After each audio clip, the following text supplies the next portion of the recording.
ரவிக்குமார், சிந்தனை செல்வன் 2 பேரையும் திமுக விலை பேசி விட்டது. பர்ச்சஸ், எல்லாம் இங்கே பர்ச்சஸ் தான். அது ஆதாரங்கள் ஏதாச்சும் இருக்கா சார்? விசிக இல்லாமல் திமுக உள்ளாட்சி தேர்தலை சந்தித்தால் படும் பின்னடைவு ஏற்படும். ஆராசாவுடைய விமர்சனமாக இருக்கட்டும், உதயநிதி ஸ்டாலின் விமர்சனம்லாம் கடுமையாக இருக்க விசிக மீது. திமுக கூட்டணியில் பொட்டியும் வாங்கிட்டு செலவும் பண்ணிட்டு வெற்றியும் பெற்றுவிட்டு தாவேகாவை தாங்கி பிடித்தா கோவப்படத்தானே செய்வாங்க. வேங்கவையில் ஒரு தலித் கிராமத்தில் உள்ள ஒரு காவல்துறை அதிகாரி உண்மையை சொன்ன காலத்தில் சஸ்பெண்ட் செய்யப்பட்டு அவனுக்கு வேலை போச்சு. அது சம்பந்தமாக எத்தனை சிந்தனை செல்வன் திரும்ப போய் ஸ்டாலின் பேசி வேலை வாங்கி கொடுத்தாங்களா?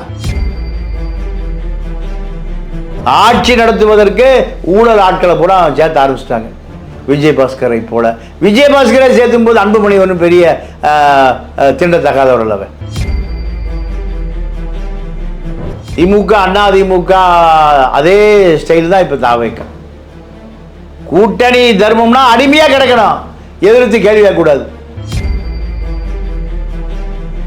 திமுகவை தூக்கி பிடிப்பதே தன்னுடைய வாழ்நாள் கடமையால் அழிந்து போன ஒரு ஆள் யாருன்னா இப்போ திருமாதான். வைகோ 2வது சொல்லலாம்.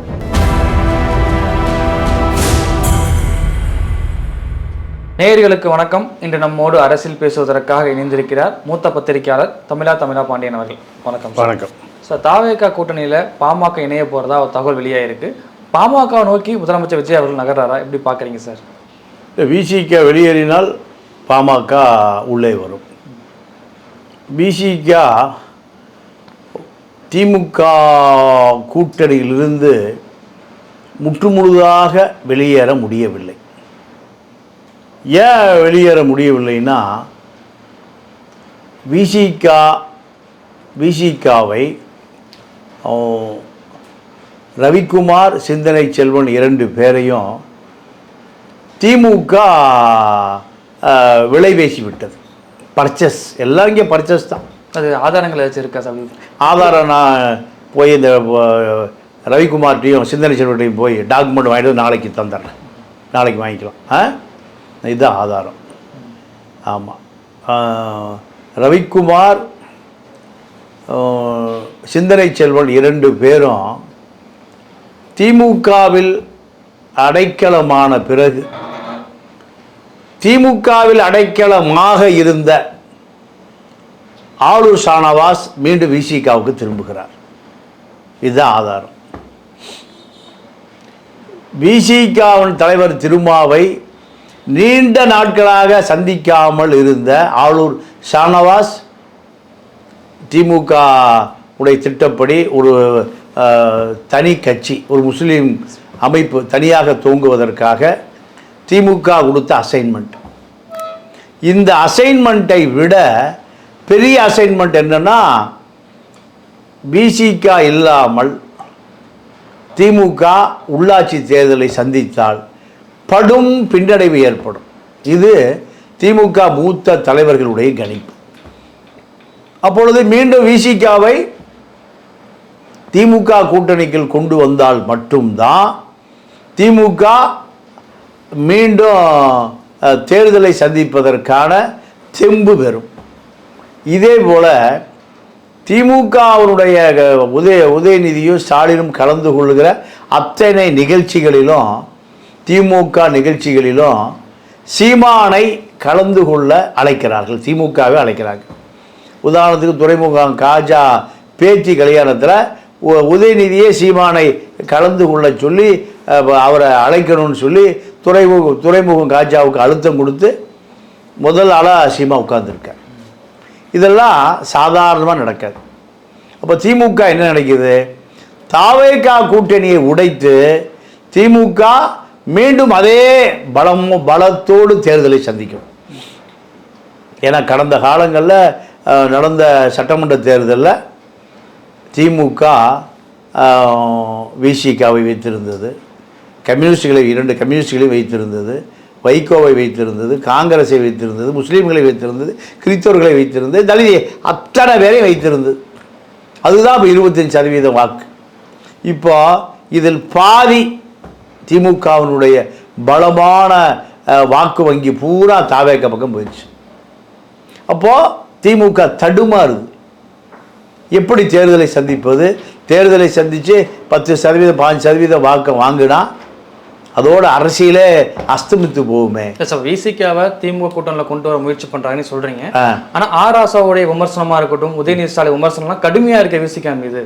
இல்லை, அவர்கள் ஏன்னா திமுக கூட்டணியில் பொட்டியும் வாங்கிட்டு செலவும் பண்ணிட்டு வெற்றியும் பெற்றுவிட்டு தாவேகாவை தாங்கி பிடித்தா கோவப்படத்தானே செய்வாங்க. இது இயற்கை தானே.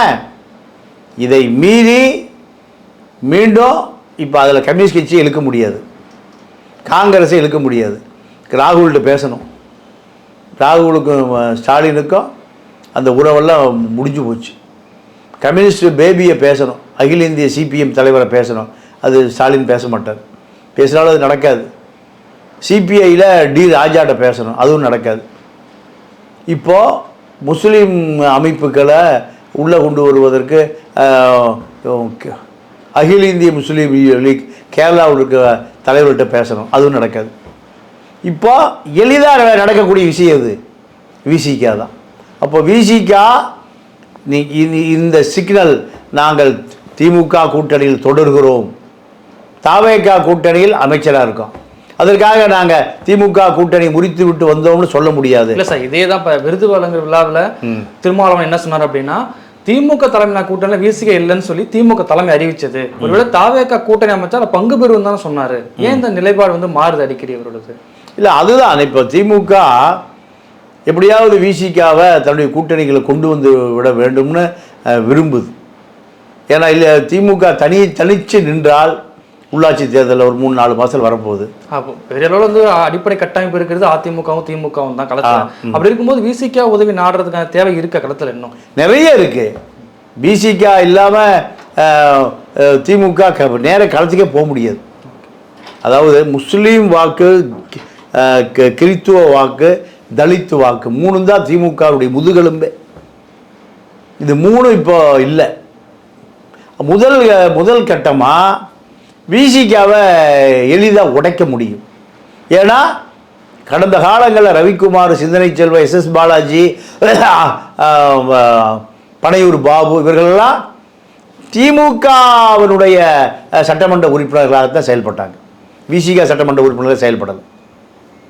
ஏன்னா ஆளு ஷானவாஸ் எனக்கு நாகப்பட்டினம் வேண்டாம், வேறு தொகுதி வேணும் யாருக்கு போய் சொன்னார்? ஸ்டாலினுக்கு தான் போய் சொன்னார், திருமாட்ட சொல்ல. அது ரொம்ப காலதாமதமாக தான் திருமாவுக்கு தெரிஞ்சுது. கட்சித் தலைவர் நான் தானே, நீங்கள் என்கிட்ட தானே சொல்லணும், ஸ்டாலின் சொல்லி தொகுதி மாறுவது நீங்கள் சரியாக இருக்காதுன்னு திருமா கோவப்பட்டதை நமக்கு வெளியுறதுக்கு தெரியும். அப்போ இவர்களெல்லாம் யாருடைய ஆட்கள்? திமுகவுடைய ஆட்கள், திமுகவுடைய விசுவாசிகள், திமுகவினுடைய ஹைவேஸ் கான்ட்ராக்டர், பிடபிள்யூ கான்ட்ராக்டர், அந்த தொகுதியில் என்னென்ன ஒர்க் இருக்கோ பிடபிள்யூ ஒர்க்கெல்லாம் இந்த 4 எம்எல்ஏக்களும் கமிஷன் வாங்கிட்டு இருந்தான். எல்லா எம்எல்ஏ கமிஷன் வாங்கலாம், கமிஷன் வாங்காமல் இல்லை. இப்போ அண்ணாதிமுக எம்எல்ஏ சொல்கிறான்ல, நான் கடை வாங்கி 20 கோடி செலவு பண்ணேன், எப்படியா சம்பாதிச்சிடலான்னு. எப்படி சம்பாதிக்க முடியும்? இந்த பிடபிள்யூவில் எடுத்து வேலையை செய்ய மாட்டேன், பில்லை போட்டு எடுத்துக்குவோம். இப்போ அதே தான் விசிகா எம்எல்ஏக்களும். இப்போ திமுகவுக்கு விசிகா மிக எளிதாக கையாள முடியும் நம்புது. இப்போ இதில் ரவிக்குமார் திமுகவுக்காக நீண்ட காலம் வேலை செய்தவர். திமுக தான் ரவிக்குமாரை வேட்பாளராகவே அறிவித்தது. அது பல சண்டை சச்சரவுக்கு நடுவில். சிந்தனை செல்வம் கேட்கவே வேண்டியதில்லை. எஸ் பாலாஜி இவர்கள் எல்லாமே 5 ஆண்டு காலம் திமுக எதை சொல்லுகிறதோ அதைத்தான் செஞ்சாங்க. தலித்துக்காக எந்த போராட்டம் நடக்கல, வேங்கவேலுக்கு போகவே இல்லை. திமுக கோச்சுக்கணும். தலித் சட்டமன்ற உறுப்பினர்களை வேங்கவேலுக்கு போகல, திருப்பதி அம்மன் கோயிலுக்கு போகல, தலித் பிரச்சனைக்கு போராடலை. புதுக்கோட்டையில் தலித் குடிசையெல்லாம் கொளுத்தப்பட்டது. வடக்காடு பகுதி, வடகாடு பகுதியில் போகவே இல்லை. வேங்கவேலுக்கு திரும்ப தான் போனாது. அங்கே ஆர்ப்பாட்டம் மிகவும் நடத்தப்பட்டதில்லை சார். இல்லை, ஆர்ப்பாட்டம் நடத்துறது, போராட்டம் நடத்துறதெல்லாம் சம்பிரதாயம். இப்போ கம்யூனிஸ்ட் கட்சிகளே சம்பிரதாயம் ஆயிட்டான். என்ன ரிசல்ட்டு? குற்றவாளி பிடிச்சிட்டிங்களா? யார் அந்த மனம் கலக்கிறது யார்? ஒரு தலித்து காவல்துறை அதிகாரியை கைது பண்ணி சஸ்பெண்ட் பண்ணீங்க, அவருக்கு வேலை வாங்கி கொடுத்தீங்களா தலித் அமைப்பு? உண்மையான குற்றவாளியா? இல்லை ரவிக்குமார் எத்தனை தடவை சிஎம் பார்த்துருப்பாரு, சிந்தனைச்சல் எத்தனை தடவை சிஎம் பார்த்துருப்பாரு. வேங்க வயலில் ஒரு தலித் கிராமத்தில் உள்ள ஒரு காவல்துறை அதிகாரி உண்மையை சொன்ன காலத்தில் சஸ்பெண்ட் செய்யப்பட்டு அவனுக்கு வேலை போச்சு. அது சம்மந்தமாக எத்தனை தடவை சிந்தனை செல்வம் திரும்ப போய் ஸ்டாலின் பேசி வேலை வாங்கி கொடுத்தாங்களா? எத்தனை வேலை செஞ்சுருப்பீங்க, எத்தனை கோடி காசை வாங்கியிருப்பீங்க. அப்போது உங்களுக்கு நீங்கள் தலித்துக்களை வைத்து பிழைப்பு நடத்தும் ஒரு கட்சியை தவிர நீங்கள் தலித் இயக்கமே அல்ல. தலித் இயக்கமாக இருந்தால் ஏன் தலித் காலையில் விசில் வரையறான், விசில் கோட்டு போடுறான்? உங்கள்கிட்ட இருந்து ஒட்டுமொத்த மக்களும் வெளியேறி தாவேக்கா போயிட்டான். இல்லை நம்ம தலித்தை மட்டும் குறிப்பாக சொல்ல முடியாது சார், எல்லா சமூக ஓட்டும் தானே விஜய்க்கு வந்து கன்சல்ட் ஆகிருக்கு. விஜய் திருமாவளவனுக்கு எல்லா சமூக ஓட்டும் என்றைக்குமே ஒழுகாத. நான் திருமாவளவனை பற்றி சொல்கிறேன், விசிகா பற்றி சொல்கிறேன், நான் தாவேக்கா பற்றி பேசலை. விசிகா சொந்த எஸ்எஸ் பாலாஜி, சிந்தனை செல்வன், ஆளூர் ஷானவாஸ், ரவிக்குமார் இவர்களெல்லாம் தலித் அரசியல்வாதிகள், அவர்களை பற்றி சொல்லிகிட்டு இருக்கேன். இவர்களுக்கு எல்லாம் ஓட்டு விழுகுதா? இல்லை. அப்போது இந்த நபர்கள் திமுகவினுடைய எலும்பு துண்டுகளாக இருந்தார்கள்னு கட்சிக்காரரே சொல்கிறான். ஆதவர்ஜன வெளியே விரட்டி விட்டது யார்? இந்த 4 பேர் தான், 5 பேர் தான். திமுக அழுத்தம் காரணமாக ஆதவ வெளியில் அனுப்புனது இந்த 5 பேர் தான்.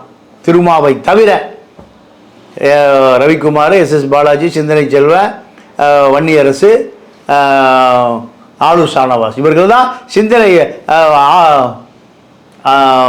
ஆதவர்ஜுனா கட்சி விட்டு போகிற காரணமே இதுதான்.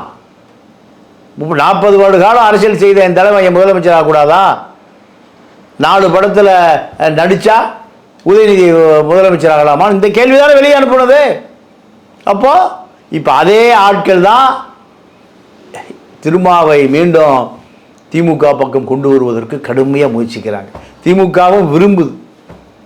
இப்போ அதனுடைய விளைவு தான் பாமகவுக்கு அங்கே பட்டு கம்பளம் விரிக்கப்பட்டு 2 போனால் என்ன 4 வந்தால் போதும்.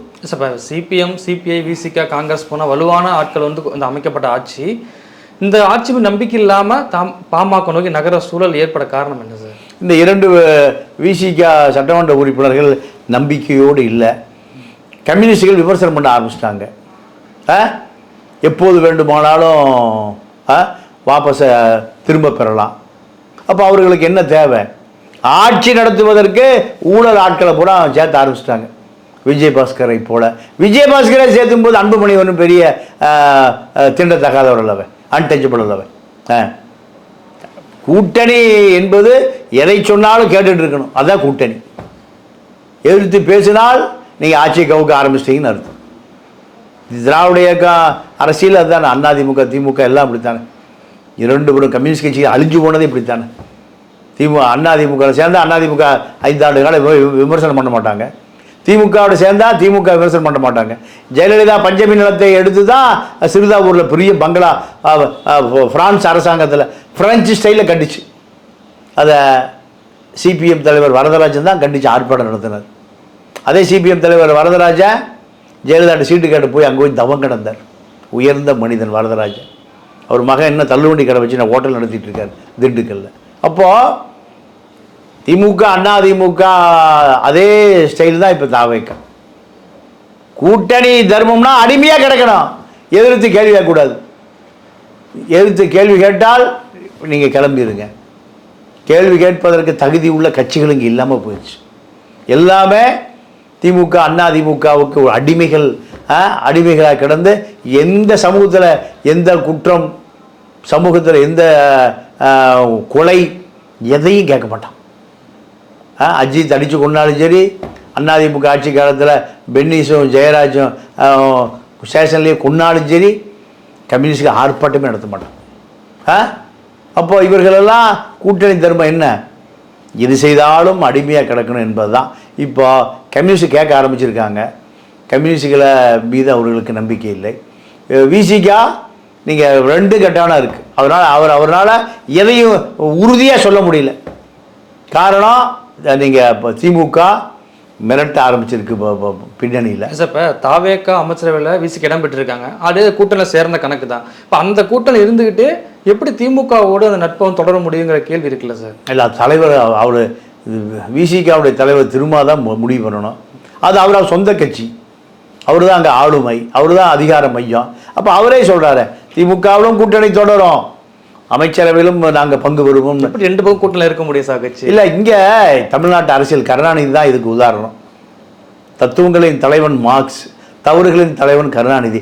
ஈழப்பிரச்சனை நடக்கும்போது நாங்கள் ஆதரவும் இல்லை எதிர்ப்பும் இல்லை, வேடிக்கை பார்த்துட்டு இருப்போம். ஆணும் இல்லை பெண்ணும் இல்லை, திருநங்கை. இதான கருணாநிதி அரசியல்.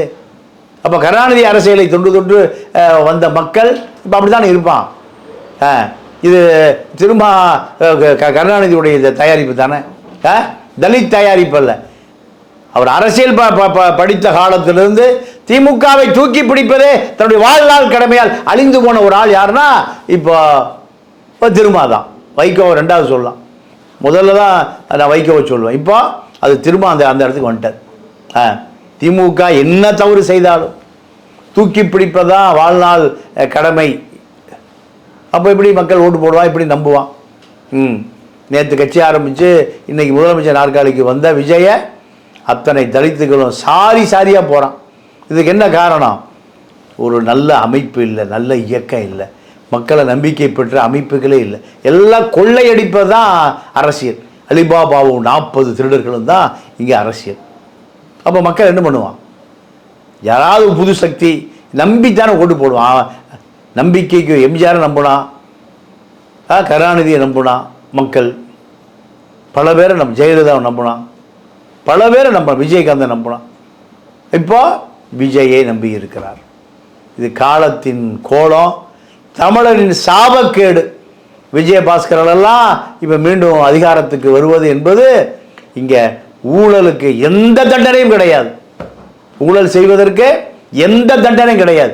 மக்கள் சத்த அதுவும் உயிர்காக்கும் மருந்தில் கொள்ளையடிச்சு ஊசி ஓட்டவனெல்லாம் செத்து போயிருப்பான். ஊசி ஓட்டவனெல்லாம் நோய் நல்லா போயிருக்காது, வாதம் வந்திருக்கும். இப்போ மரணம் தான், குறைந்தபட்ச மரணம் தான். இந்த மரணத்தில் மரண காசு, ரத்த வாடையோடு உள்ள காசு தான் பல 1000 கோடி வச்சுருக்கான் விஜயபாஸ்கர். பட்டு தாம்பாளம் விரித்து பட்டு விரிப்போட நீ வந்து சேர்ந்துக்க சேர்த்துறாங்கன்னா அப்போ இங்கே ஊழல், ஊழல், லஞ்சம், லாவண்யம் அத்தனையும் புறையோடி போய்விட்டது. அதனால் மக்கள் அதை பற்றி பெரிய கவலையோ கோபமோ சினமோ இல்லாத ஒரு கூட்டமாக மாறிவிட்டது. ஓகே சார், இவ்வளோ நேரம் நிகழ்வில் கலந்து கொண்டு பல்வேறு கருத்துக்களை போய் நமக்கு நன்றி சார். நன்றி, வணக்கம்.